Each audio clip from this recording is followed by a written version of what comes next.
সম্মানিত নবীজির সুন্নতের প্রতি আল্লাহ পাক বলেন রুকুতে চলে যাবেন। আল্লাহ পাক আপনাদের কষ্ট, আপনাদের আমলগুলোকে কবুল করুন। غير المغضوب عليهم ولا الضالين.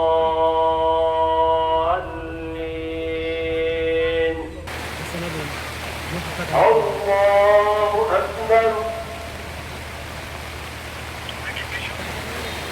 الحمد لله رب الأولى صحف إبراهيم وموسى. الله أكبر. الله أكبر. الله أكبر. الله أكبر. নামাজ ইতিমধ্যে শুরু হয়ে গিয়েছে। এই মাঠে এখন এই মাঠ থেকে এখন প্রশাসনের পক্ষ থেকে নিশ্চিত নিরাপত্তা ব্যবস্থা বিচার করা হয়েছে। আপনি দেখতে পাচ্ছেন যে এখানে কিন্তু মুষলধারে বৃষ্টি হচ্ছে। মুষলধারে বৃষ্টি হলে ভাটা করেনি তুলনামূলকভাবে আসলে ঈদের ফিতরের তুলনায় ঈদুল আজহাতে আসলে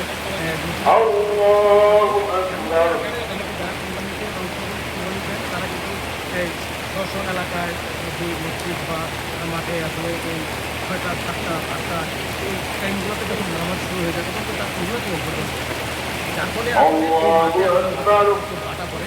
কিন্তু এরপরেও কিন্তু ওই মানুষজন সকাল থেকে আসতে শুরু করেছেন। প্রশাসনের পক্ষ থেকে চার্জ করে নিরাপত্তা ব্যবস্থা জোরদার করা হয়েছে। এই মাঠটিতে 199তম ঈদুল আজহার নামাজ কিন্তু অনুষ্ঠিত হচ্ছে এবং এখানে কিন্তু ইমামতি করছেন বড়বাজার শহরে বড়বাজার খতিব জনক এক এম মুফতি এক এম সাহেব কিন্তু অপেক্ষা করছেন।